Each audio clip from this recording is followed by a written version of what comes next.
श्री गुरवे नमः। संस्कृतं मे प्रिया भाषा, संस्कृतं चिन्तयाम्यहं, संस्कृतेन सदा वच्मि, संस्कृताय च जीवनं, संस्कृतान्मे स्थितं सर्वं, संस्कृतस्य व्रतिः सदा, संस्कृते मे दृढा भक्तिः, हे संस्कृतनमोऽस्तु ते। अन्तराय तिमिरोपशान्तये शान्तपावनमचिन्तवैभवं, तं नरं वपुषु कुञ्जरं मुखे मन्महे किमपि तुन्दिलं महः। शरणं करवाणि शर्मदं ते चरणं वाणि चराचरोपजीव्यम्, करुणामसृणैः कटाक्षपातैः कुरु मामम्ब कृतार्थसार्थवाहम्। वागर्थाविव सम्पृक्तौ वागर्थप्रतिपत्तये जगतः पितरौ वन्दे पार्वती परमेश्वरौ।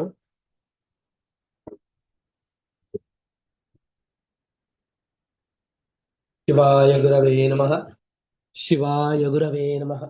शिवाय गुरवे नमः। श्री विष्णुरूपाय नमः शिवाय। श्री काशी विश्वनाथाय नमः शिवाय। श्रीमात्रे नमः।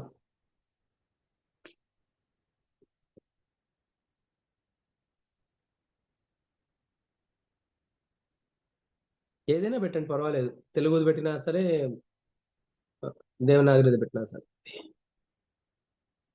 ఇప్పుడు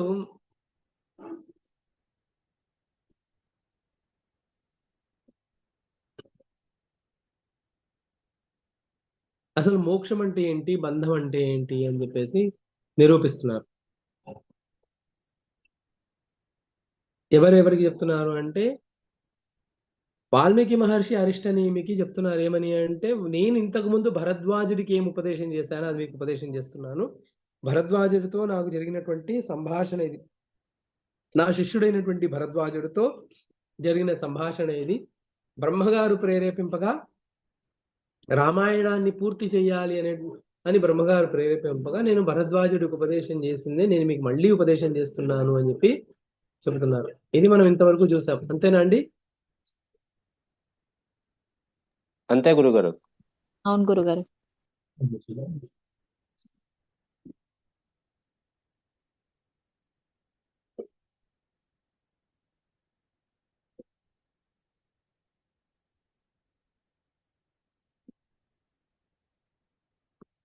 ఈ వాసన రెండు రకాలుగా ఉంటుంది. వాసన మనం ఏదైతే చిత్తశుద్ధి అని మాట్లాడతాం కదా, చిత్తశుద్ధి అంటే చిత్తంలో ఏం శుద్ధి అవ్వాలి అంటే వాసన శుద్ధి అవ్వాలి. వాసన అంటే ఇంగ్లీష్ లో మనం చెప్పుకున్నాం ఇన్స్టింక్ట్ అని. అంటే చాలావి అంటే ఆకలి, నిద్ర, మైథునాదులు ఇవన్నీ కూడా ఇన్స్టింక్ట్ లోనే వస్తాయి. తినాలి అనగానే వెంటనే ఏదో ఒకటి తినాలి, నాకు ఇది ఇష్టము ఇది ఇష్టం లేదు, నిద్రపోవాలి, రోజంతా పొద్దున రాత్రి ఎప్పుడు పడితే అప్పుడు నిద్రపోవాలి, ఇవన్నీ మాటలు. నిద్ర లేకపోతే ఏదో అయిపోవడము, ఇవన్నీ అంటే కొన్ని ప్రొఫెషన్స్ లో ఉండే వాళ్ళు వీటిలో ఏదో ఒకదాన్ని జయిస్తారు అనుకోండి. ఇప్పుడు డ్రైవింగ్ ప్రొఫెషన్ లో ఉన్నవాళ్ళు వాళ్ళ ఆకలిని నిద్రని రెండింటిని జయిస్తారు. అంత మాత్రం చేత వాళ్ళకి వాసన పోయిందా అంటే అట్లా ఏం లేదు.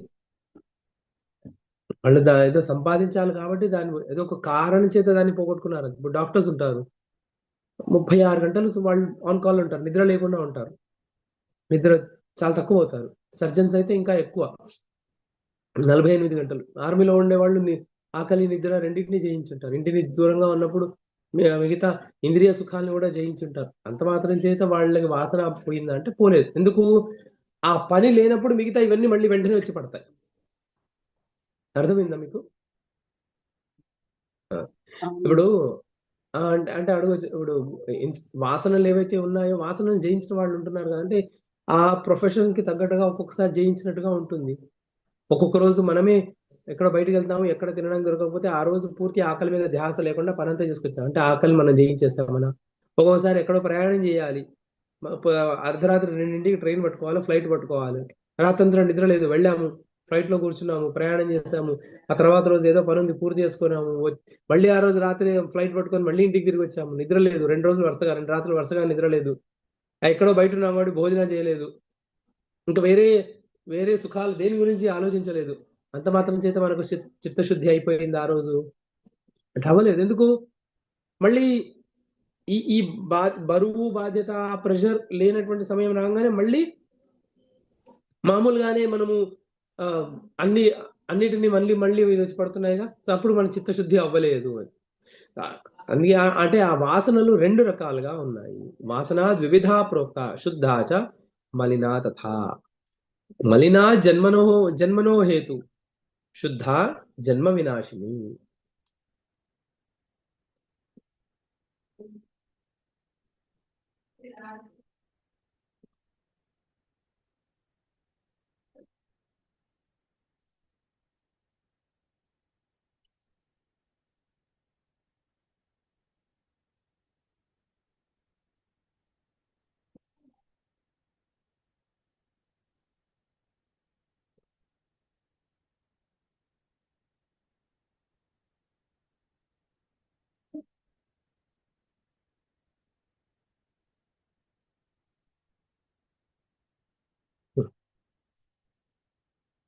కనపడుతూ చెబితే బాగుందండి. వాసన ద్విధ ప్రోక్త శుద్ధ చ మలినా తథా మలినా జన్మనో హేతు శుద్ధ జన్మ వినాశిని. ఈ వాసనలు రెండు రకాలుగా ఉన్నాయి. ఒకటి శుద్ధ అనేటువంటి వాసన, ఒకటి మలినా అని. ఆ శుద్ధమైనటువంటిది ఏమో జన్మ వినాశిని, జన్మల్ని తగ్గించేస్తుంది. మలినమైనటువంటి వాసన ఏం చేస్తుందంటే జన్మకి హేతు అవుతుంది. మలిన వాసన అంటే ఎలాంటిది అని అంటే పైన చెప్తున్నారు. అజ్ఞాన ఘనాకార ఘనాహంకారశాలిని పునర్జన్మకరి ప్రోక్త మలిన వాసనాబుధై. అజ్ఞాన ఘనాకార, అజ్ఞాన ఘనము, మొత్తం అజ్ఞానంతో నిండినటువంటి వాసన. ఘన అహంకారశాలిని, ఎక్కడైతే అహం బుద్ధి ఉండకూడదో అక్కడ బుద్ధి ఉండడం అహంకారం అని. ఎక్కడ అహం బుద్ధి ఉండకూడదు, అహం భావన ఎక్కడ ఉండకూడదు. మనం మామూలుగా మాట్లాడుతుంటూ వీడికి అహంకారం ఎక్కువండి, అహంకారి కానివాడెవరు?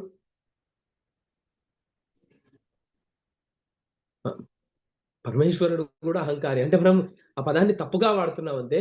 ఆ టర్మ్ లో ఇలా అర్థం చేసుకోకూడదు.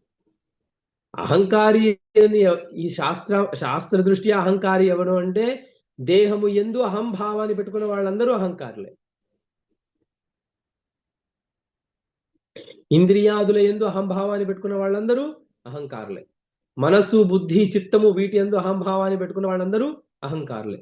మరి ఎవరండి అహంకారి కానివాడు? ఎవరండి అంటే ఎవరైతే మనోబుద్ధి చిత్త అహంకారాన్ని మనోబుద్ధి చిత్తహంకారాహం నచ శ్రోత్ర జిహ్వే నచ ఘ్రాణ నేత్రే అని ఎవరైతే అనుకుంటున్నారో అతను అహంకారి కాదు.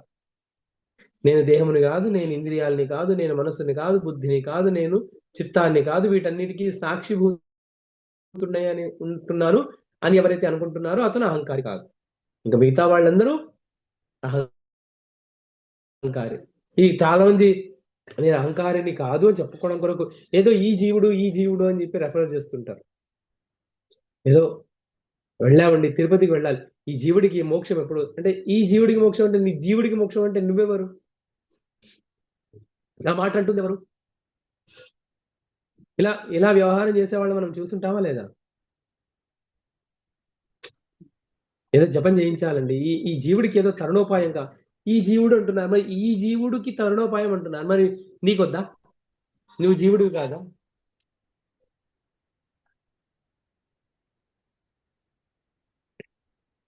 ఈ జీవుడికి తరుణోపాయం, జీవుడికి తరుణోపాయం, అవన్నీ కూడా అహంకారం మాటలే అంటారు. ఎందుకు? ఎక్కడ అక్కడ అహంభావం పెట్టాలో అక్కడ పెట్టకుండా వేరే అన్ని చోట్ల పెట్టిన దానంతా కూడా అహంకారం అనే పేరు. ఓ అజ్ఞాన ఘనాకార ఘనాహంకారశాలిని. ఈ ఎక్కడైతే అహంభావాన్ని పెట్టకూడదో అక్కడ పెడితే ఏమవుతుంది? అది దాన్నే మలినా వాసన అంటాం.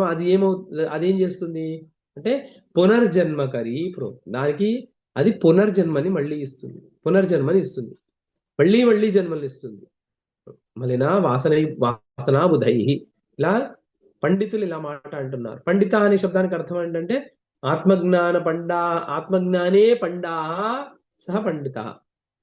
ఆత్మజ్ఞానం విషయంలో ఎవరైతే పండుడో అతను పండితుడు. పండిత్ అంటే ఏదో పూజలు పురస్కారాలు చేయించే వాళ్ళు పండితులు కాదు. పండితులు గారే, అది తర్వాత తెలుగులో పంతులు గారు అయింది అనుకోండి, అపభ్రంశ. సరే, బుధ అన్న పండిత అన్న ఒకే అర్థం. బుధ తెలుసుకున్న వాళ్ళు. దేన్ని తెలుసుకున్న వాళ్ళు? ఆత్మ విషయక జ్ఞానం ఉన్న వాళ్ళు, ఆత్మని తెలుసుకున్న వాళ్ళు బుధులు. సరే, వాళ్ళు ఏమంటున్నారు అంటే అజ్ఞాన ఘనాకారము ఘనాహంకారశాలి అయినటువంటిది పునర్జన్మకి కారణమయ్యేటువంటిది వాసన మలిన.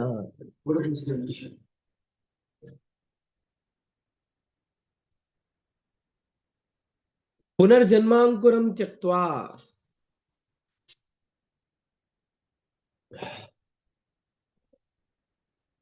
పునర్జన్మాంకురం త్యక్త్వా స్థితా సంభృష్ట బీజవత్ దేహార్థం ధ్రియతే జ్ఞాత జ్ఞేయ శుద్ధేతి చోచ్యతే. ఇప్పుడు శుద్ధ వాసన ఎలాంటిది తెలుసుకోవాలిగా. ఇప్పుడు మనం మలిన వాసన మనకు తెలిసిపోయింది, తొందరగా అర్థమైపోయింది, ఎందుకంటే అది మనకు ఉన్నది కాబట్టి.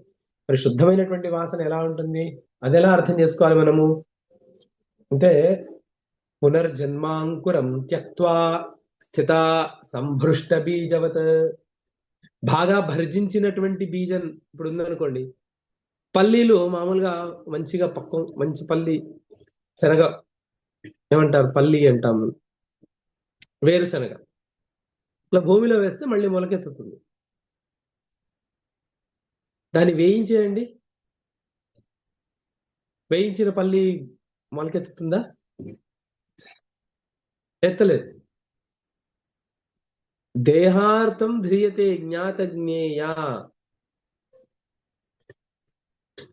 ఈ పునర్జన్మ అనేటువంటి అంకురాన్ని వదిలిపెట్టేసినటువంటి బాగా వేయించబడినటువంటి బీజము లాంటిది, విత్తనం లాంటిది ఈ శుద్ధ వాసన.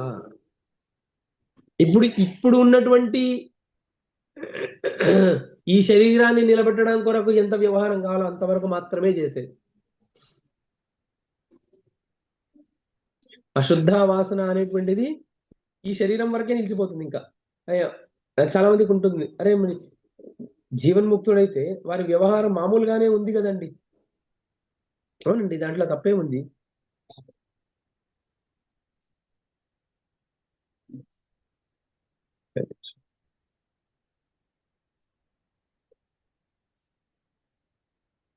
దాంట్లో తప్పేముంది? ఈ శరీరం ఉంది, ఆ శరీరం ఉన్నంత వరకు వ్యవహారం నడుస్తూనే ఉంది. ఎప్పటిదాకా వ్యవహారం నడుస్తుందో అప్పటిదాకా మనకు మామూలుగానే ఉన్నట్టు వాళ్ళ జీవన్ముక్తులని మనకు తెలియదు.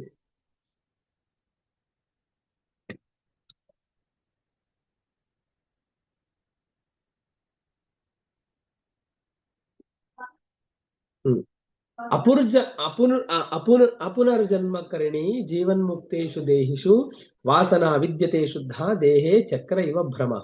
అదే చెప్తున్నా, జీవన్ముక్తుల విషయంలో జీవన్ముక్తులకి ఎలాంటి వాసన ఉంటుందో దానికి శుద్ధ వాసన అని పేరు.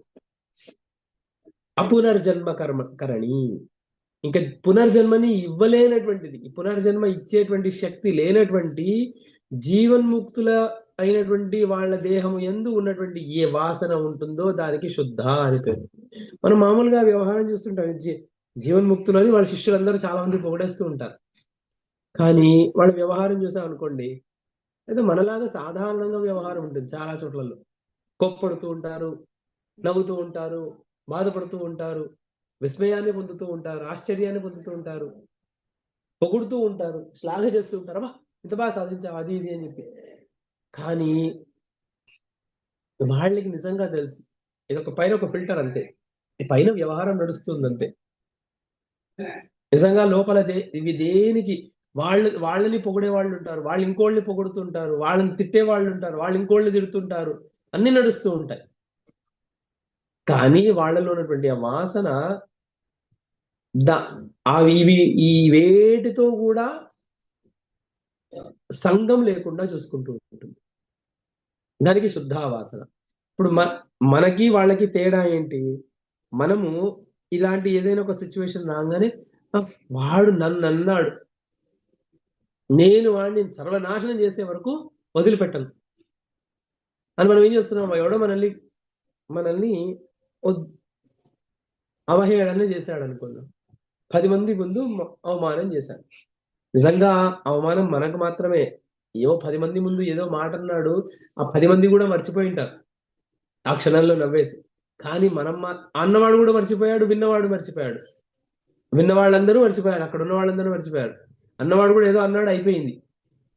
వీడున్నాడే, వీడు దాన్ని పట్టుకొని కన్నడలో ఒక పాట ఉంటుంది, ಹಾವಿನ ದ್ವೇಷ 12 వరుಷ ನನ್ನ ರೋಷ 100 ವರ್ಷ అని చెప్పి.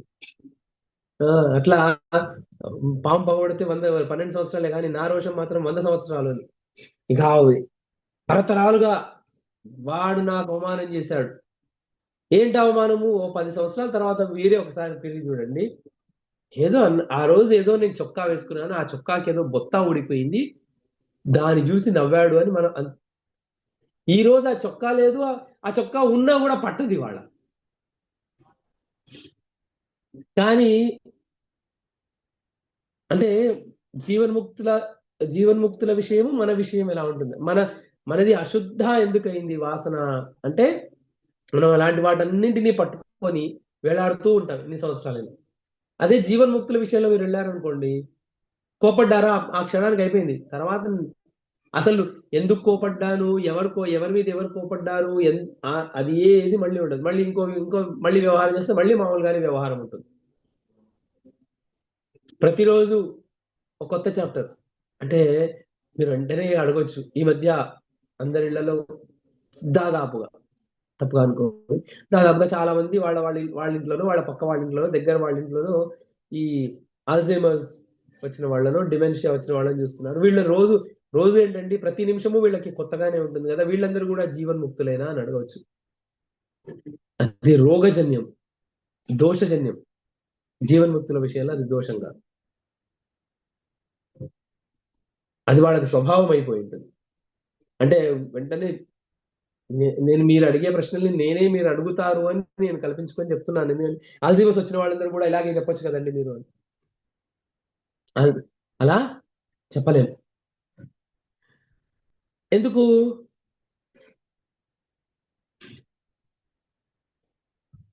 ఎందుకు చెప్తారా?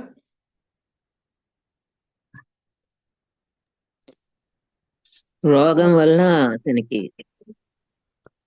ఆ జవాబు నేను చెప్పాను. ఇంకా ఏమన్నా, ఇప్పుడు ఎంత డిమెన్షియా వచ్చినా, ఎంత ఆల్జీమస్ వచ్చినా, వాళ్ళకి ఎప్పుడెప్పుడైతే వాళ్ళకి ఎరుక ఉంటుందో అప్పుడల్లా వాళ్ళ శరీరంతోనే కదా వాళ్ళు అసోసియేట్ అయి ఉన్నారు. నేను ఈ శరీరాన్ని, దేహాత్మ భావం ఉండే ఉంది వాళ్ళకి. నాకేదో అయిపోతుంది, నాకు గుర్తుకు లేదు అని ఉంది. జీవన్ముక్తుల విషయంలో అది లేదు. ఒకవేళ వాళ్ళకి గుర్తుకు లేకపోయినా ఆ విషయం, మన ఎదురుగా ఉన్న వ్యక్తి విరాట్ కోహ్లీ లాంటి వాడు 10 సార్లు వచ్చినా ఆయన ప్రేమానంద్ గారికి గుర్తుండదు.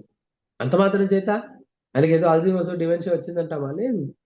ఆయన కృష్ణ భక్తిలో 24 గంటలు మునిగి ఉంటారు కాబట్టి విరాట్ కోహ్లీ వచ్చినా, ఇంకెవరు వచ్చినా ఆయనకి దానికి పెద్ద పట్టింపు లేదు. అంటే ఈ లౌకిక సాధనలు ఏమి పెద్దగా సాధన కాదు అనే ఉద్దేశంలో ఉన్నారు.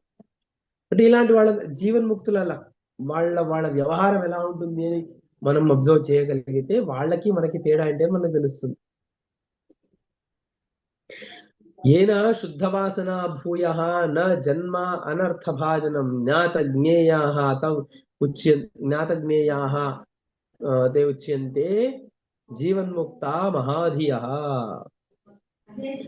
ఈ శుద్ధ వాసన ఎలా ఉంటుంది అంటే, ఈ శుద్ధ వాసనను ఆశ్రయించి ఏ శుద్ధ వాసన భూయ న జన్మ అనర్థ భాజనం, ఈ శుద్ధ వాసనని వాళ్ళు పట్టుకొని ఉండడం చేత ఏమవుతుంది అంటే, నా జన్మ అనర్థ భాజనం, మళ్ళీ వాళ్ళకి జన్మ అనేటువంటి అనర్థము ఉండదు. జ్ఞాత జ్ఞేయాహ ఉచ్యంతే, వాళ్ళు ఎలాంటి వాళ్ళు అంటే జ్ఞాత జ్ఞేయులు అని. అంటే ఏదైతే తత్వజ్ఞానము తెలుసుకున్నటువంటి వాళ్ళు, అందుకే వాళ్ళని జ్ఞాత జ్ఞేయాహ తే ఉచ్యంతే జీవన్ముక్తాహ, అందుకే వాళ్ళని జీవన్ముక్తులు అని అంటున్నాము. ఇంతకుముందు అనేసి జీవన్ముక్త అనే పదం వాడేశాం కదండి. అంటే ఆ జీవన్ముక్త పదానికి డెఫినేషన్ ఇక్కడ చెప్తున్నారు. ఏంటి జీవన్ముక్త శబ్దానికి డెఫినేషన్? ఇది బాగా అందరూ నోట్ చేసి పెట్టుకోండి. ఎప్పుడైనా మనకు అవసరం వస్తే జీవన్ముక్తులు అంటే ఏంటి, ఎవరు అని అంటే ఈ డెఫినేషన్ చెప్పాలి. ఏ శుద్ధవాసన భూయ న జన్మ అనర్థ భాజనం జ్ఞాత జ్ఞేయా తే ఉచ్యంతే జీవన్ముక్తా మహాధియ. వీళ్ళు గొప్ప బుద్ధివంతులు, వీళ్ళనే జీవన్ముక్తులు అని అంటున్నారు. ఎందుకు అంటే ఎవరికైతే పునర్జన్మ అనేటువంటి అనర్థము తొలగిపోయిందో, ఎలా తత్వజ్ఞానము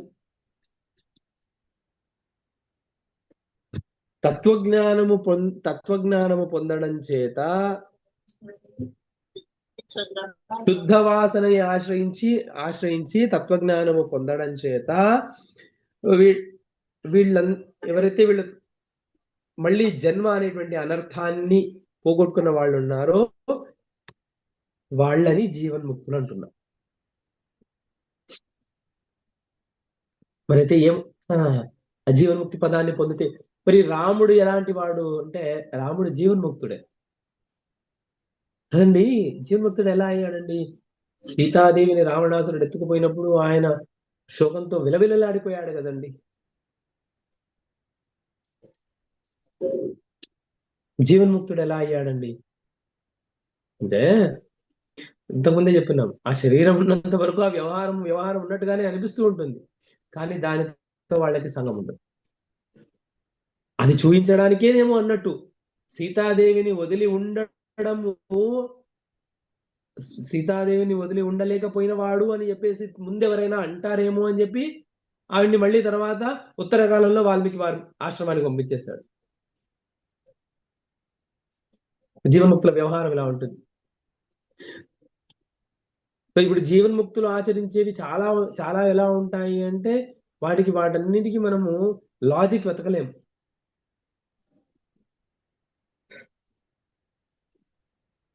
శ్రీ మహావిష్ణువే రామావతారం, కానీ రాముడిగా అవతరించిన తర్వాత కూడా ఆయన ఒక మనిషి జీవన్ముక్తుడి స్థాయి వరకు ఎలా ఉండాలి, ధర్మాన్ని ఆచరించడం ఎలా, ఇది మనం మాట్లాడుకున్నాం చాలాసార్లు.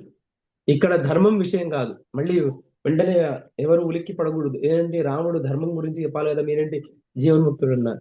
రామాయణ గ్రంథం సప్తకాండాత్మక రామాయణ గ్రంథంలో రాముడు రామో విగ్రహవాన్ ధర్మ అని నిరూపించారు. ఇక్కడ వశిష్ఠ రామాయణంలో రాముడు జీవన్ముక్తుడు నిరూపిస్తున్నారు. ఇక్కడ చెప్తున్నారు, జీవన్ముక్తి పదం ప్రాప్త యథా రామ మహావతి తత్తేహం శృణు వక్ష్యామి జరామరణ శాంతయే. ఇప్పుడు వాల్మీకి మహర్షి భరద్వాజుని చూసి చెప్తున్నారు, ఇంకా ఆ జీవన్ముక్తి పదాన్ని ఎలా రాముడు పొంది, మహామతి అయినటువంటి రాముడు ఎలా పొందాడో తతేహం శృణు వక్ష్యామి, అది నేను నీకు చెప్తాను, జాగ్రత్తగా విను. ఎందుకు వినాలి అంటే జరామరణ శాంతయే. జరా అంటే ముసలితనము, మరణము ఈ రెండూ లేకుండా ఉండేటువంటి స్థితి. అంటే ఏనండి వేదాంతం అంటే ముసలితనం కూడా రాదండి. అంటే ముసలితనం రాదు అని అంటే ఇప్పుడు కాదు, ఈ శరీరాన్ని కాదు, మళ్ళీ ఇంకోసారి ముసలితనము మరణము లేనటువంటి స్థితి వస్తుంది అని. ఈసారికి అయిపోయింది, ఈసారి ముసలి వాళ్ళు అయిపోతాం ఖచ్చితంగా. వేదాంతం వింటే ముసలితనం రాదు అంటే ఇంకా ఆ పాన్స్ తర్వాత ఈ కంపెనీ వాళ్ళందరూ మన మీద యుద్ధం ప్రకటిస్తారేమో.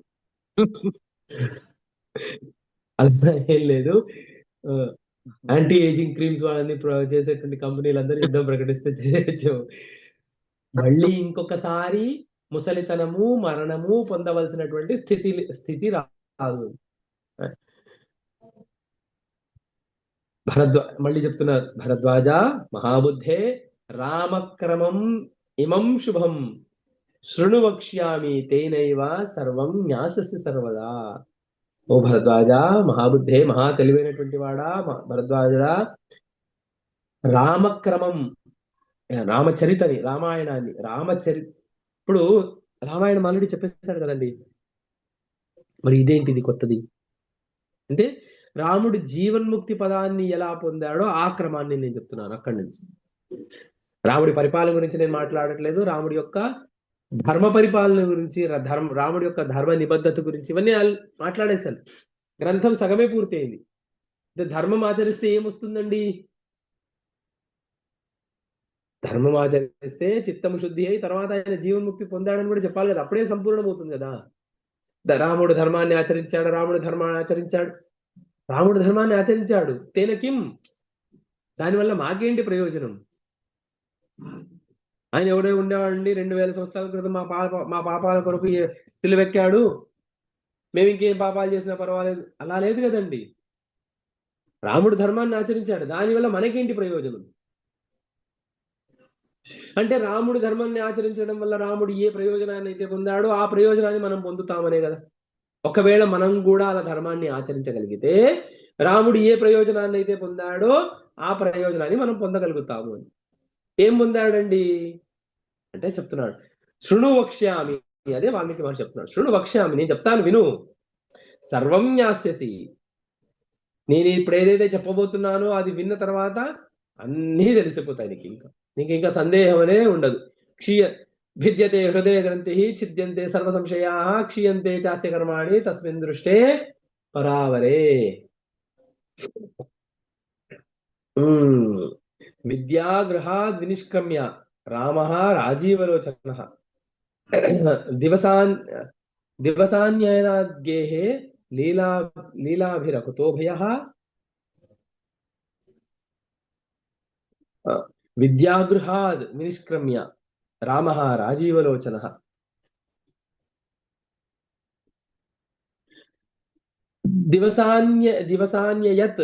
దివసాని అనయత్ గేహే లీలాభిః అకుతోభయః.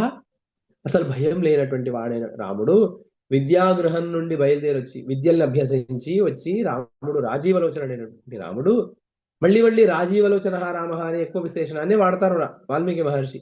రామో రాజీవలోచన అని చెప్పి. ఎందుకు అనంటే ఉపనిషత్తులో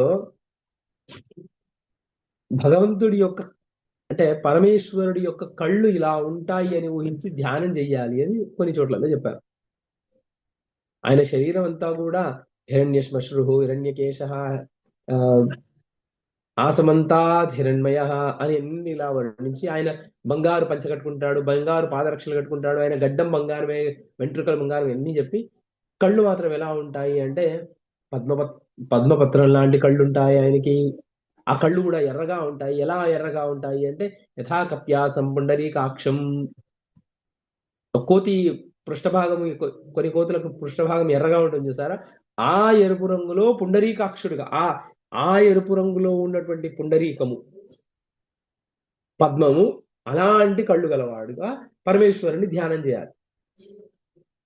దానికి ఆ ఎరుపు రంగులో ఉన్న పుండరీకానికి కమలానికి పేరు రాజీవం అని. తెల్లగా కూడా ఉంటుంది రాజీవం, కానీ ఇంకా రాజీవం అనే దానికి ఎక్కువగా అంటే సార్థక నామధేయం దేనైనా అంటే రాజీవ అనే దానికి అర్థము ఆ ఎరుపు రంగులో ఉన్నటువంటి తామర పువ్వుకి దానికి రాజీవం అని పేరు. రాజీవలోచన అంటే ఈ ఉపనిషత్తులో ఉన్నటువంటి మాటని తీసుకొచ్చి, అంటే రాముడు పరబ్రహ్మమే కానీ ఇక్కడ మన కొరకు సాధారణ మానవుడిలాగా శాపవశాత్ ఆయన జీవించాడు అని చెప్పడం వాల్మీకి మహర్షి ఉద్దేశం. ఇది బాగా అర్థం చేసుకోవాలి. రామో రాజీవలోచన అని విశేషణాలు ఉపమానాలు ఊరికే వాడారు మహర్షులు. ఇలా రాజీవలోచన అని వాడారంటే ఇది ఉపనిషత్తులో ఉన్నటువంటి మాట యొక్క ప్రమాణం తీసుకుని ఇక్కడ వాడుతున్నారు. దివసాని అనయత గేహే, ఇంకా ఆయన కొన్ని రోజులు గడుపుతూ ఉన్నాడంట. అది లీలాభి కుతోభయ, లీలయందు నిర్భయము, లీలాభి లీలల చేత అకుతోభయ భయం లేనటువంటి వాడే ఉన్నాడు. ఆయన ఆలోచిస్తున్నాడు. అప్పుడు విద్యలన్నీ అభ్యసించి వచ్చిన తర్వాత కూర్చొని చింతన చేస్తున్నాడు అని ఇట్లా చెప్తున్నారు ఆయన. అథ గచ్చతి కాలేతు పాలయతి అవనిం నృపే ప్రజాసు వీతశోకాసు స్థితాసు విగత జ్వరం.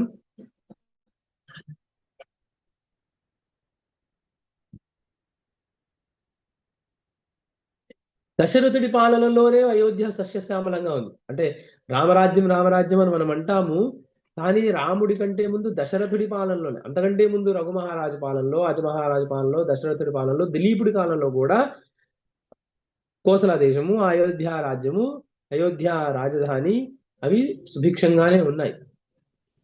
ఎక్కడి నుంచి కాకుస్థుడి దగ్గర నుంచి కూడా సుభిక్షంగానే ఉంది. రఘుమహారాజు దగ్గర నుంచి ఇంకా సుభిక్షం అయిపోయింది. రాముడి వరకు రావాల్సిన అవసరం లేదు, దశరథుడి పాలనలోనే రాజ్యం అంతా సుఖంగా ఉంది. కాబట్టి ఈయన కూర్చొని ఆయన చదివినటువంటి శాస్త్రాలన్నీ చింతన చేయడానికి ఆయనకి సమయం దొరికింది అని చెప్పడం అంతే. తీర్థ పుణ్యాశ్రమ శ్రేణి ద్రష్టం ఉత్కంఠితం మనః రామస్య అభూద్భృశం తత్ర కదాచిత్ గుణశాలినః రాఘవశ్చ చింతయత్యేవం ఉపేత్య చరణౌ పితుః హంసః పద్మావివ నవౌ జగ్రాహ నఖకేసరౌ.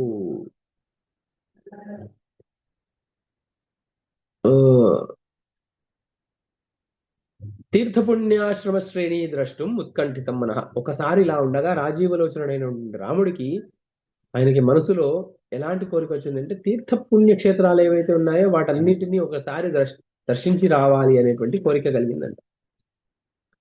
రామస్య అభూద్భృశం తత్ర, ఒకసారి ఇలా ఒకసారి భృశం అంటే చాలా గొప్పదైనటువంటి కోరిక, ఉత్కఠేచ్ఛ. కదాచిత్ గుణశాలినః రాఘవః చింతయిత్వా ఏవం ఉపేత్య చరణౌ పితుః. వెళ్ళి ఎలా అడిగాడంట రాముడు దశరథుణ్ణి, నాన్న తీర్థయాత్రలకు వెళ్ళాలి, అసలు డబ్బులు ఇవ్వని అడగలేడు. సింహము లాంటి గోళ్లు కలిగినటువంటి ఆయన 2 పాదాలని పట్టుకొని అడిగాడు.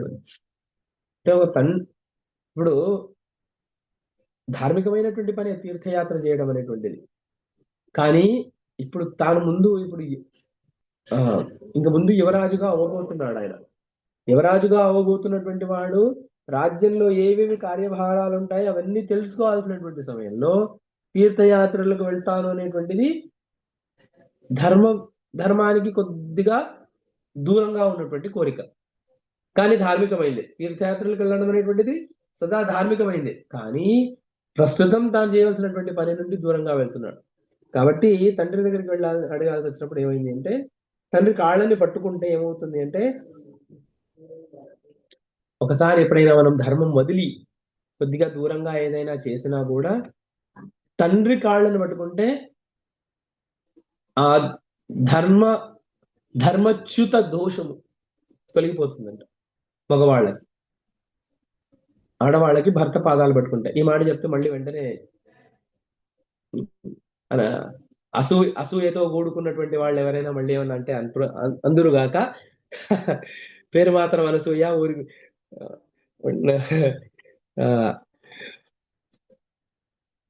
కానీ ఉన్నటువంటి మాట ఇది. మగవాళ్ళకి వాళ్ళ తండ్రి పాదాలు పట్టుకుంటే ధర్మచ్యుతి దోషం ఎలా తొలగిపోతుందో, ఆడవాళ్ళు వివాహమైనటువంటి ఆడవాళ్ళు వాళ్ళ భర్తల పాదాలు పట్టుకుంటే అదే పుణ్యం వస్తుంది. సరే, అలా అంటే ఇప్పుడు రాముడు ఎందుకు పాదాలు పట్టుకోవాల్సి వచ్చింది అంటే, ఈ మాట దశరథుడు తండ్రి ఈయన స్వయం పరబ్రహ్మమే అయినా, శ్రీ మహావిష్ణువు అయినా కూడా ఇప్పుడు ఈ జన్మలో దశరథుడి యొక్క పుత్రుడు. ఇప్పుడు ఆయనకి తీర్థయాత్ర చేయాలనేటువంటి కోరిక వచ్చింది కాబట్టి ఆయన పాదాలని పట్టుకున్నాడు అని చెప్పారు.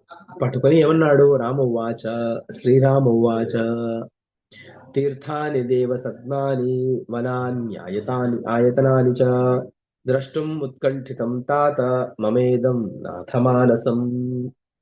తీర్థాని దేవసద్మాని వనాని ఆయతనాని చ.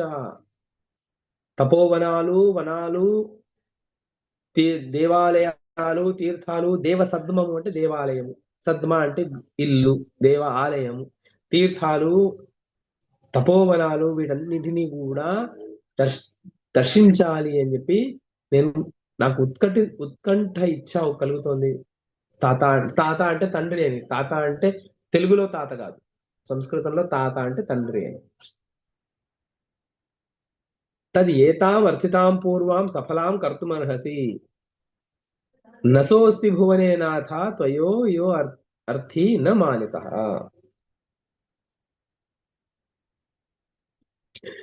నువ్వు ప్రపంచంలో ఇంతకు ముందు ఎవరు నీ దగ్గరకు వచ్చి ఏది అడిగినా కాదు అన్నవాడివి కాదు.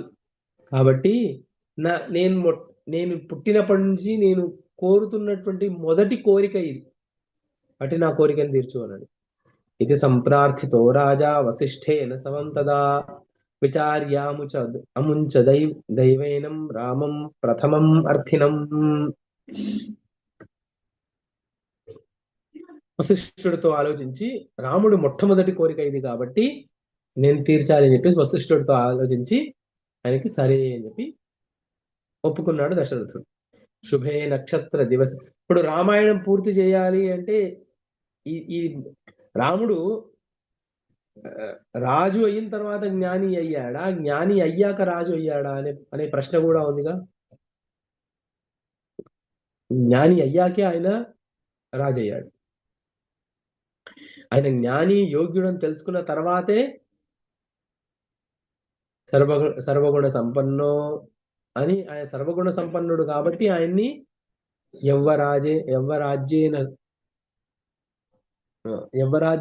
యువరాజుగా చేయాలని అప్పుడు అనుకున్నాడు. సో ఆ మధ్య కాలంలో జరిగినటువంటి సంఘటన ఇది. శుభే నక్షత్ర దివసే భ్రాతృభ్యాం సహ రాఘవః మంగళాలంకృత వపుః కృతస్వస్త్యైనోద్విజైః వసిష్ఠ ప్రహరితైర్విప్రైః శాస్త్రజ్ఞైశ్చ సమన్వితః స్నిగ్ధైః కతిపయైరేవ రాజపుత్రవరైః సహ అంబాభిః విహితాభిః వివితాశీర్భిః ఆలింగ్యభూషితః నిరగాత్ స్వగృహాత్ తస్మాత్ తీర్థయాత్రార్థం ఉద్యతః నిర్గత స్వపురాత్ పౌరైః తూర్యఘోషేవ బాధితః పీయమానః పరస్త్రీణాం నేత్రైర్భృంగౌఘ భంగురైః గ్రామీణలలనాలోల హస్తపద్మాపనోదితైః లాజవర్షేర్వికీర్ణాత్మా హిమైరివ హిమాచలః. మొత్తానికి ఆయన మంచి శుభ నక్షత్రాన్ని, శుభ దివస్, మంచి రోజు, శుభ నక్షత్రమున శుభ రోజున భ్రాతృభ్యాం సహ రాఘవః మంగళాలంకృత వపుః కృతః స్వస్త్యైనోద్విజైః. మంగళాలంకారములని అలంకరించి తమ్ముళ్లతో సహా బ్రాహ్మణులు స్వస్తి చెప్పారంట. ఎప్పుడైనా సరే బ్రాహ్మణి ఇంకొక బ్రాహ్మడికి చెప్పినప్పుడే నమస్కారం చెప్పాలి. తర్వాత ఇంకా వేరు వర్ణం వాళ్ళకి స్వస్తి అని చెప్పాలి. మిగతా వాళ్ళందరికీ నమస్కారం చెప్పకూడదు అని ధర్మము. ఈ రోజుల్లో అందరికీ అది పాటించడం కుదరలేదు. అందుకే అందరూ నమస్కారం అని అంటున్నారు, అందరికీ. సరే, కానీ ఇక్కడ బ్రాహ్మణులందరూ రాముడికి స్వస్తి చెప్పారంట.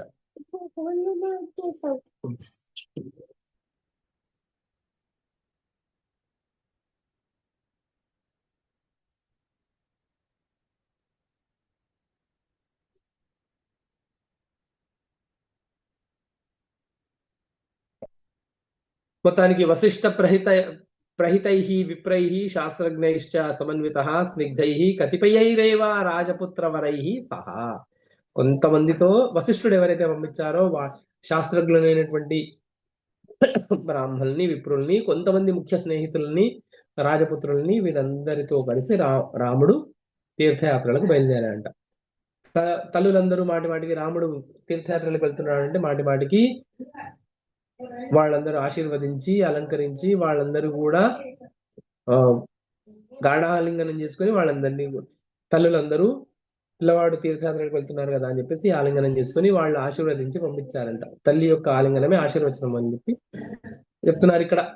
ఇట్లు ఎలా ఇత్థం నిర్గత స్వపురాత్ పౌరైః తుర్యఘోషేన వాదితః. ఇక రాముడు అయోధ్యాదికి వెళ్తూ ఉంటే పురవాసులందరూ కూడా కహళాల్ని ఊది, ఇక్కడ తుర్యఘోషం అంటే కహళాన్ని ఊది వీళ్ళందరూ కూడా పీయమానాః పురస్త్రీణాం నేత్రైః భృంగౌఘ భంగురైః. ఆ పురస్త్రీలందరూ వీళ్ళందరూ కూడా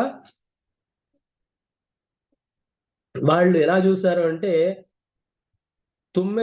తుమ్మెదలు పుప్పొడిని జుర్రుకోవడానికి ఎలాగైతే ఉన్నాయో అలా ఈ పురస్త్రీలందరూ రాముణ్ణి వీక్షించారంట. కళ్ళతోనే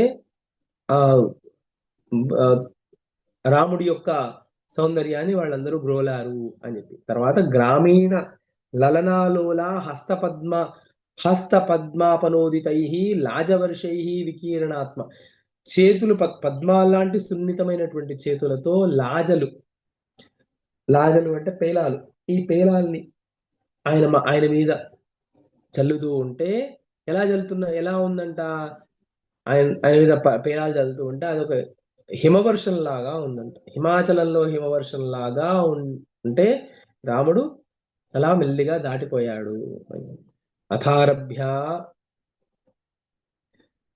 అథారభ్య సుఖాత్ తస్మాత్ క్రమాత్ కోసల మండలాత్ స్నాన దాన తపోధ్యాన పూర్వకం సందదర్శ అథ ఆరభ్య సదదర్శ సహ దదర్శ. ఏమేం చేశాడంట? అథ ఆరభ్య, ఆ రోజు నుంచి, అథారభ్య స్వకాత్ తస్మాత్ క్రమాత్ కోసల మండలాత్, కోసల మండలం దగ్గర నుంచి ప్రారంభం చేసుకొని ఇంకా స్నాన దాన తపోధ్యాన పూర్వకం సదదర్శ, ఇంకా ఏ కోసల మండలం నుంచి ఏవేవైతే ఉన్నాయో తీర్థాలు అవన్నిటినీ దర్శనం చేసుకొని స్నానము దానము తపము ధ్యానము వీటన్నిటితో కలిపి చూశాడంట. అంటే తండ్రి ఉన్న వాళ్ళు తీర్థయాత్రలు చేస్తే ఎలా చేయాలి, తండ్రి లేని వాళ్ళు తీర్థయాత్రలకు వెళ్తే ఎలా వెళ్ళాలి, జీవత్ పితృలు ఎలా వెళ్ళాలి, అజీవత్ పితృలు ఎలా వెళ్ళాలి.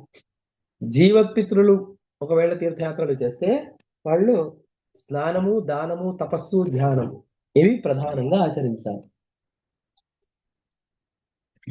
అజీవత్ పితృలు తీర్థయాత్రలు చేస్తుంటే వాళ్ళ పితరులను ఉద్దేశించి తర్పణం వదిలిన తర్వాతే ఆ క్షేత్రంలో కనీసము తర్పణం, శ్రాద్ధం కాదు, కనీసం తర్పణం వదిలిన తర్వాత, తిల తర్పణం వదిలిన జల తర్పణము ఏదైనా సరే తర్పణం వదిలిన తర్వాతే మిగతా క్షేత్రంలో ఉన్నటువంటి దైవ దర్శనం చేసుకోవాలి అన్నది ధర్మశాస్త్ర విషయం. రాము విగ్రహవాన్ ధర్మ కాబట్టి ఆయన ధర్మాన్ని పాటిస్తూ ముందుకెళ్ళాడు. జీవత్పిత్రుడు కాబట్టి కేవలం స్నాన దాన తపోధ్యానాలు చేస్తూ వెళ్ళాడు. తర్పణం లేదు ఇప్పుడు ఆయనకి, ఎందుకంటే దశరథుల వారు ఇంకా జీవించి ఉన్నారు కాబట్టి. నదీ తీరాణి పుణ్యాని వనాని ఆయుతాని చ జంగలాని జనాంతేషు తటాని అబ్ధిమహీభృతాం మందాకినీం ఇందునిభాం కాళిందీం చోత్పలమలాం సరస్వతీం శతద్రూం చ చంద్రభాగాం ఇరావతీం వేణీం చ కృష్ణవేణీం చ నిర్వింధ్యాం సరయూం తథా చర్మణ్వతీం వితస్తాం చ విపాషాం బహుదామపి.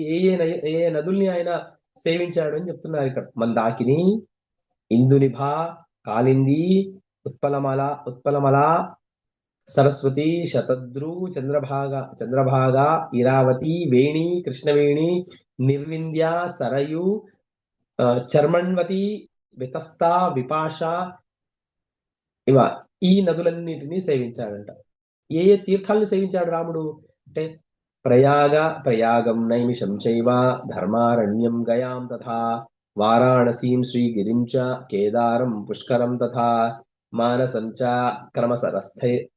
క్రమసరః తథైవ ఉత్తరమానసం వడవావదనం చైవ తీర్థవృందం ససాదరం. ఏ క్షేత్రాల్ని సేవించుకున్నాడు? ప్రయాగ, నైమిష, ధర్మారణ్య, గయా, వారాణసి, శ్రీగిరి, కేదార, పుష్కరం, మానసం, క్రమసరః, ఉత్తరమానసం, వడవావదనం, తీర్థబృందం, ఇవన్నీ ససాదరం చాలా గౌరవంతో వీటన్నిటినీ సేవించుకున్నాడు. ఏ తీర్థాల్ని సేవించాడు? అగ్నితీర్థం, మహాతీర్థం, ఇంద్రదుమ్య సరస్తథా సరాంసి సరితాంశ్చైవ తథా నద హ్రదావలీం. అగ్నితీర్థము, మహాతీర్థము, ఇంద్రదుమ్య సరస్సు, అన్నిటిని ఎన్నో సరస్సుల్ని వీటన్నిటిని కూడా సేవించుకున్నాడు. ఇంకా ఏ దేవతల్ని సేవించుకున్నాడు? స్వామినం కార్తికేయం చ సాలగ్రామం హరిం తథా స్థానాని చ చతుషష్ఠిం హరేరత హరస్య చ. స్వామినం కార్తికేయం చ, కార్తికేయ స్వామిని, సాలగ్రామం హరిం. ఎక్కడండి సాలగ్రామ హరి? ఎవరైనా చెప్తారా? కార్తికేయ స్వామిని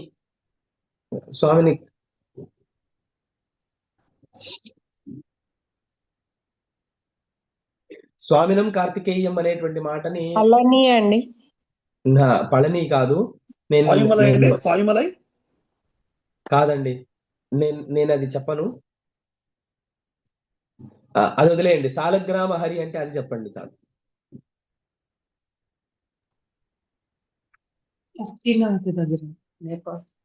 రంగనాథ స్వామి, శ్రీరంగం రంగనాథ స్వామి. స్థానాన్ని చతుషష్టిం హరే రథ హరస్య చ. హరి యొక్క 64 స్థానాలు, శివుడి యొక్క 64 స్థానాల్ని దర్శనం చేశాడంట. నానాశ్చర్య విచిత్రాన్ని చతురబ్ధి తటాని చ వింధ్య మందర కుంజాంశ్చ కులశైల స్థలాని చ. ఈ స్వామినం కార్తికేయం అనేటువంటి దాన్ని మాత్రం ఇప్పుడు నేను తెలుసు కానీ చెప్పలేను, చెప్పి అనవసరమైనటువంటి కాంట్రవర్సీని చెప్పాల్సిన అవసరం. చెప్పాలనే ఉంది నాకు, కానీ మళ్ళీ ఎవరు ఏమి అనుకోను అంటే స్వామి పుష్కరిణి తటే ఎవరున్నారండి? వెంకటేశ్వర స్వామి.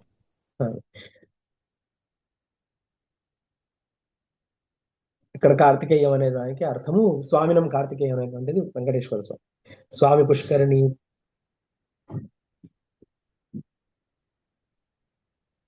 ఏమున్నాయండి అంటే అన్ని మీ ఎవరికి వాళ్ళు అందరూ తెలిసినటువంటి వాళ్ళే అర్థం చేసుకోగలరు. సరే, రాజర్షీణాం చ మహతాం బ్రహ్మర్షీణాం తథైవచ. ఎంతో మంది ఈ మార్గ మధ్యంలో ఎంతో మంది రాజర్షుల్ని బ్రహ్మర్షుల్ని గొప్ప వాళ్ళందరినీ కూడా సేవించుకున్నారు, దర్శించుకున్నారు. దేవానాం బ్రాహ్మణానాం చ పావనానాశ్రమాన్ శుభాన్.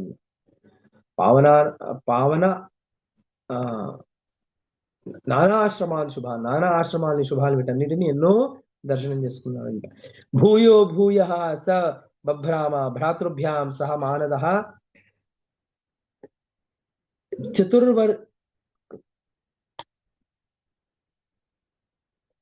చతుర్ష్వపి దిగంతేషు సర్వానేవ మహీతటాన్.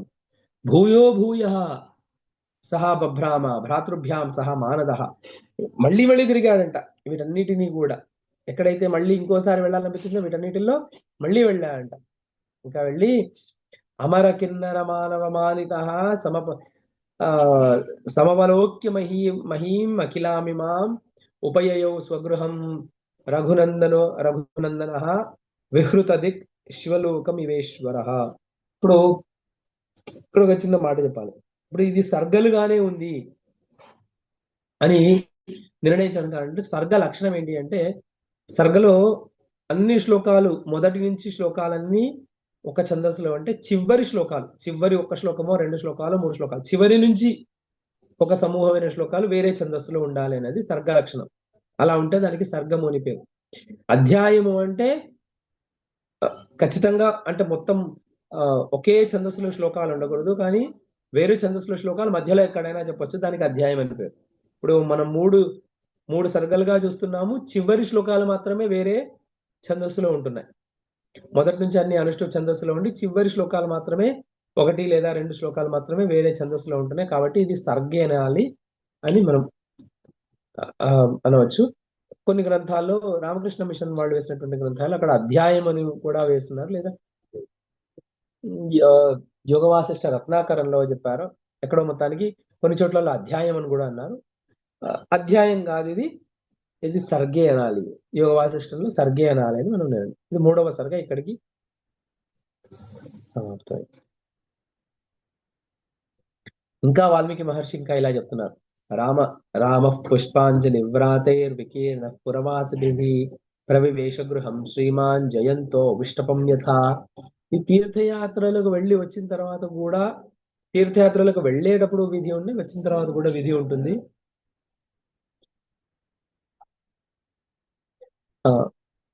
పుష్పాంజలి వ్రాతై వికీర్ణ పురవాసిభి. రాముడు తిరిగి రాగానే ఆయనందరికీ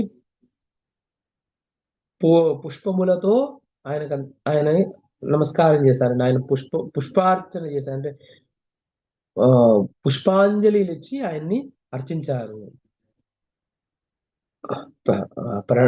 ప్రణనామాథ పితరం వసిష్ఠం భ్రాతృబాంధవాన్ బ్రాహ్మణాన్ కులవృద్ధాంశ్చ రాఘవః ప్రథమాగతః. వెళ్ళి మొదలు ఎవరికి నమస్కారం చేశాడు అంటే తండ్రి గారికి, తర్వాత గురువు అయినటువంటి వశిష్ఠుల వారికి, భ్రాతృబాంధవాన్ తన అన్నదమ్ముల యొక్క బంధువులు ఎవరైతున్నారో వాళ్ళకి, బ్రాహ్మణులకి, కులవృద్ధులు ఎవరైతున్నారో వాళ్ళందరికీ కూడా వెళ్ళి నమస్కారం చేశాడంట. సుహృద్భిః మాతృభిశ్చైవ పిత్రా ద్విజగణేన చ ముహురాలంకితాచారో రాఘవో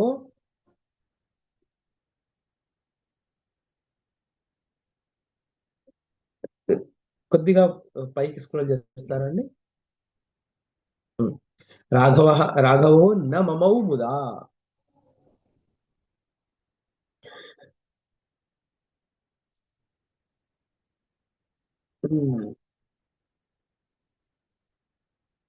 అందరూ సుహృద్భిః భ్రాతృభిః అయిన తీర్థయాత్రలకు వెళ్ళొచ్చారని చెప్పేసి అందరూ కూడా ముహుః ఆలంకితాచార, వాళ్ళందరూ ఆలంగిస్తూ ఉంటే వద్దు వద్దు అని వారిస్తూ కూడా వాళ్ళందరూ తీసుకొని ఎంతో సంతోషించాడంట రాముడు కూడా. తస్మిన్ గృహే దశరథే ప్రియ ప్రకథనైః మిథః జిఘూర్ణుః మధురైః ఆశాః మృదు వంశ స్వనైరివ.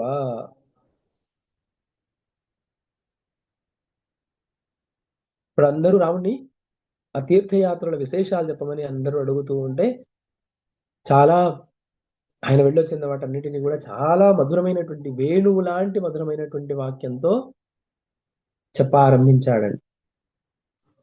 బభూవాథ దినాన్యష్టో రామాగమన ఉత్సవ సుఖం మత్త జనోన్ముక్త కల కోలాహలాకుల. ఇంకా రాముడు వచ్చాడని చెప్పేసి 8 రోజులు ఉత్సవం చేశారంట. అయోధ్య నగరంలో పురవాసులందరూ కూడా ఎంత పెద్ద ఉత్సవం చేశారు, 8 రోజుల పాటు ఉత్సవం చేశారంట. ఉవాస ససుఖం గేహే తతః ప్రభృతి రాఘవః వర్ణయన్ వివిధాకారాన్ దేశాచారాన్ ఇతస్తతః. ఆ వివిధ దేశాచారాలు ఏమన్నాయి ఇవన్నీ కూడా వర్ణిస్తూ రాముడు నానావిధ దేశాచారాలని వర్ణిస్తూ ఉవాస స సుఖం గేహే, ఇంకా ఇంట్లో సుఖంగా ఉన్నాడంట. ప్రాతరుత్థాయ రామోసౌ కృత్వా సంధ్యాం యథావిధి సభా సంస్థం దదర్శ ఇంద్ర సమం స్వపితరం తథా. ఇంకో విషయం చెప్పాలి. చాలా మంది ఏం చేస్తారు అంటే తీర్థయాత్రలకు వెళ్ళొచ్చామండి, ఇంకా మాకు సంధ్యావందనంతో పనేముంది అని చెప్పేసి సంధ్యావందనం వదిలేస్తారు. గయా శ్రాద్ధం పెట్టొచ్చామండి, ఇంకా మేము శ్రాద్ధం పెట్టము తండ్రికి అండి. తీర్థయాత్రలో చేసిన తీర్థయాత్రల్లోనే మళ్ళీ ఆ రోజు వెళ్ళొచ్చిన తర్వాత రాముడు ఏం చేశాడు? ప్రాతరుత్థాయ రామః అసౌ రామః సంధ్యాం యథావిధిం కృత్వా సభా సంస్థం దదర్శ ఇంద్రసమం స్వపితరం తథా. పొద్దునే లేచి మళ్ళీ వెంటనే ఏం చేశాడు? సంధ్యావందనం చేశాడు యథావిధి. ఇది రాముడి జీవితంలోంచి మనం తెలుసుకోవాల్సినటువంటి విషయాలు. కథాభిః సువిచిత్రాభిః వశిష్టాభిః సహ స్థిత్వా దినచతుర్భాగం జ్ఞానగర్భాభిః ఆదృతః జగామ పిత్రాను అనుజ్ఞాతః మహత్యా సేనయావృతః వరాహ మహిషాకీర్ణం వనం ఆఖేటకేచ్ఛయా.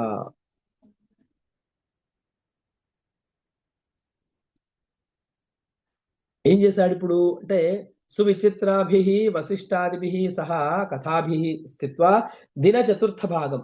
దినంలో చతుర్థ భాగం ఏంటి? ఒక రోజులో మొత్తం 8 యామలు,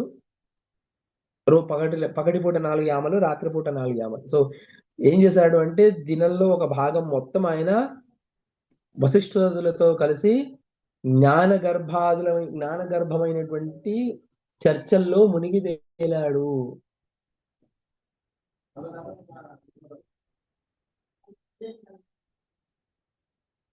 జగామ పిత్రానుజ్ఞాతః మహత్యా సేనయావృతః వరాహ మహిషాకీర్ణం వనమాఖేటకేచ్ఛయా.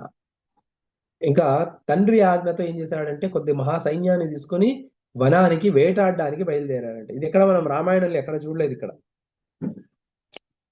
తథాగత్య సదనే కృత్వా స్నానాదికం క్రమం సమిత్ర బాంధవో భుక్త్వా నినాయ ససుహృత్ నిశాం. ఇంకా ఆ రోజు సాయంత్రము వేటకు వెళ్ళి తిరిగి వచ్చి సదనే కృత్వా స్నానాదికం, ఆగత్య సదనే కృత్వా స్నానాదికం క్రమం.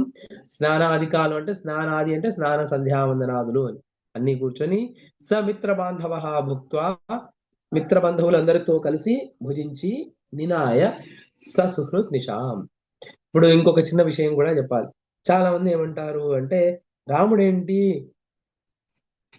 ఆ వనం అడవికి వెళ్ళడం ఏంటి, వన్యమృగాల్ని ఆయన ఆ వధించడం ఏంటి, వేటాడడం ఏంటి అంటే రాముడు క్షత్రియుడు, అది క్షత్రియ ధర్మం.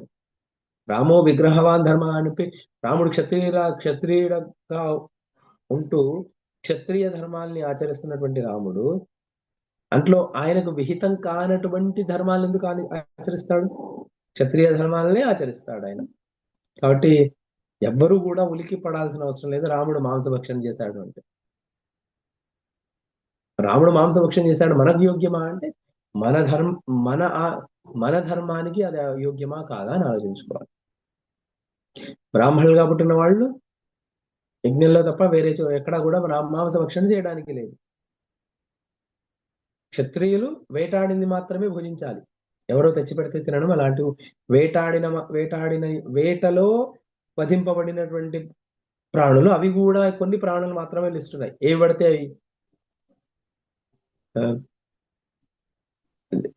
అవి తినడానికి లేదు. అయితే పక్షుల్లో కొన్ని పక్షులు మాత్రమే ఉన్నాయి, ప్రాణుల్లో కొన్ని ప్రాణులు మాత్రమే ఉన్నాయి, వాటిని మాత్రమే వేటాడి తినాలి అని ఉన్నది. వేటాడి మాత్రమే తిన్నారు. అవి అరణ్యవాసంలో కూడా తిన్నారా, ఇవన్నీ ఉన్నాయి. కొన్ని ఉన్నాయి మాటలు. సీతాదేవిని అపహరించుకు రావణాసురుడు వెళ్ళిపోయిన తర్వాత ఆ తర్వాత లక్ష్మణుడు తెచ్చినా కూడా మాంసం తినలేదు అంటే అంతకుముందు తిన్నారు అని అర్థం. ఇవి ధర్మం దృష్ట్యా మాత్రమే చూడాలి తప్ప రాముడేంటి మాంసభక్షణ ఎలా చేశాడు ఇలాంటి ప్రశ్నలు, పిచ్చి ప్రశ్నలు వేయదు. అది ఆయన ధర్మం, తప్పకుండా ధర్మం ఆచరించాలి, ఇంతే ఆలోచించాలి తప్ప. అయితే మళ్ళీ ఇక్కడ ధర్మం విషయం మాట్లాడట్లేదు. ఇక్కడ నుంచి రాముడు జ్ఞాని ఎలా, ఆయన జ్ఞాని ఎలా అయ్యాడు, ఇవన్నీ చేసినా కూడా జ్ఞానియే. ధర్మవ్యాధుడు కూడా జ్ఞానియే. ధర్మవ్యాధుడు మాంసాన్ని అమ్ముకొని జీవించేవాడు.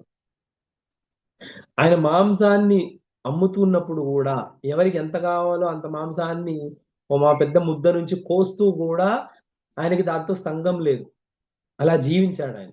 సో అలా ఉండడం కుదురుతుంది అని. రాముడు పరబ్రహ్మం ఎలా అయ్యా అంటే పరబ్రహ్మమే కానీ తాను జీవన్ముక్తుడు అయ్యాడు అంటే మాంసభక్షణ చేస్తే జీవన్ముక్తుడు అవుతారా? జీవన్ముక్తులు మాంసభక్షణ చేస్తారా? ఇలాంటి పిచ్చి ప్రశ్నలు మనం అడగకూడదు. కొన్ని ధర్మంతో ఉన్నాయి, ధర్మాన్ని ఆచరించాడు ఆయన. అలాగే జీవన్ముక్తులకి ఇవేవి అంటాం. ఇవి రెండు రకాలుగా సమాధానం చెప్పవచ్చు. అంటే మన టెంటెడ్ గ్లాసెస్ తో రాముణ్ణి మనం ఎప్పుడూ చూడకూడదు. ఏవం ప్రాయాదినాచారో భ్రాతృభ్యాం స రాఘవః ఆగత్య తీర్థయాత్రాయాః సమువాస పితృగృహే నృపతి సంవ్యవహార మనోజ్ఞయా సుజనచేతసి చంద్రికయానయా పరినినాయ దినాని సచేష్టయా స్తుత సుధారసపేశలయానఘా. ఇంకా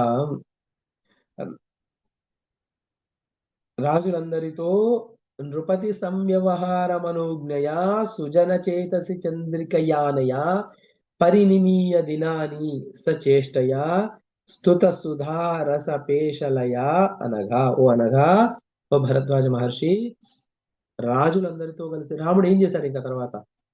రాజులందరితో, అక్కడ ఉన్నటువంటి సామంత రాజులు వీళ్ళందరితో కలిసి వ్యూహాలు, వీటన్నిటిని రాజ్య పరిపాలనలో ఉన్నటువంటి చిక్కులు, వాటి యొక్క సమస్యలు, వాటి యొక్క పరిష్కారాలు ఇవన్నీ కూడా తెలుసుకొని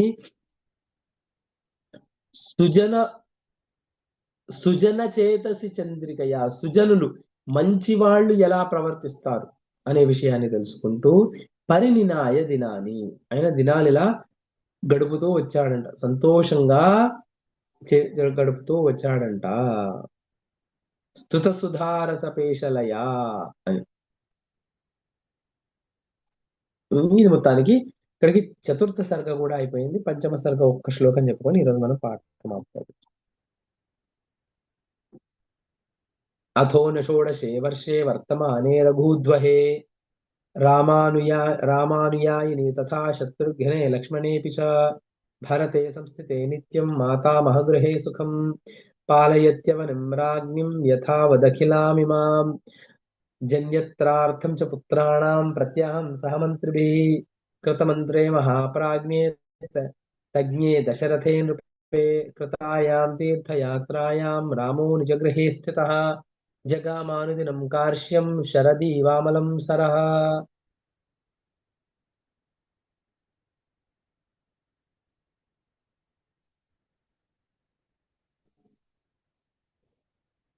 ఇప్పుడు రాముడికి ఏదో ఒక దుఃఖం ఒకటి ప్రారంభమైంది. ఆ దుఃఖం ఏంటి అనే విషయాన్ని రేపటి పాఠంలో మనం చూద్దాం. గురు బ్రహ్మ గురు విష్ణు గురుదేవో మహేశ్వర గురు సాక్షాత్ పరబ్రహ్మ తస్మై శ్రీ గురవే నమః. సంస్కృతం మే ప్రియా భాషా సంస్కృతం చింతయామ్యహం సంస్కృతేన సదా వచ్మి సంస్కృతాయ చ జీవనం సంస్కృతాన్ మే స్థితం సర్వం సంస్కృతస్య వ్రతి సదా సంస్కృతే మే దృఢా భక్తి హే సంస్కృత నమోస్తుతే. రాముడు ఎన్నో ధర్మాలు ఆచరించాడు. అవన్నీ మనకు ఆచరణ యోగ్యాలే. ఆయన ఎంతో జ్ఞానాన్ని పంచాడు. అవన్నీ మనకు అనుష్ఠాన యోగ్యాలే. అవన్నీ విచారణ యోగ్యాలే. కానీ ఆ రాముడి ఆచరణని, రాముడి యొక్క ఆలోచనని కేవలం ధర్మము తత్వము రెండిటి దృష్టి ద్వారానే చూడాలి తప్ప వేరే ఇంకెలా చూడకూడదు అనేటువంటి ఒక చిన్న ప్రార్థనతో ఇవాళ పాఠాన్ని విరమిస్తున్నాం. రేపు మళ్ళీ మనము రాముడికి చింత ఏంటి, ఎందుకు చింత వచ్చింది, ఆ చింతని దూరం చేసుకోవడానికి వశిష్ఠుడి దగ్గర ఏం మాట్లాడాడు, ఏం ప్రశ్నలు వేశాడు, అక్కడి నుంచి మనం చూస్తాం. సర్వం శ్రీ సద్గురు అస్మత్ సద్గురు చరణారవిందార్పణమస్తు. క్షమాది నిలయం వందే వీతరాగిణం తపోనిధిం వేద వేదాంత తత్వజ్ఞం అమృతానంద సరస్వతి. అస్మత్ సద్గురు చరణారవిందాభ్యాం నమః. చెప్పండి ధన్యవాదాలు. సుబ్బారావు. నమస్కారం అండి. సుబ్బారావు గారు ఏమంటున్నారు? మ్యూట్ లో అన్నారు. ఏమి ఒక లేదు 2 నిమిషాలు ఒక 2 నిమిషాలు వెంటనే ఇప్పుడు ఏమన్నా ఆవేశంగా ఏమన్నా ఉక్రోషము ఆవేశము వచ్చింటే వెంటనే తీసుకొని రేపటికి హాయిగా వద్దాం. ఏమన్నా అలాంటివి ఏమన్నా వచ్చింటే సందర్భం ఇప్పుడే అడిగాం.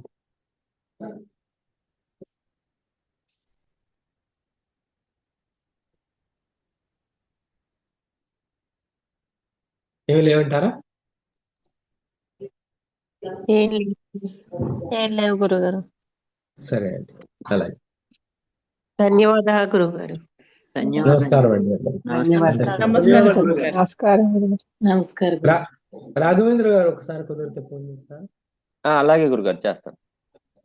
నమస్కారం అండి. నమస్కారం గురుగారు.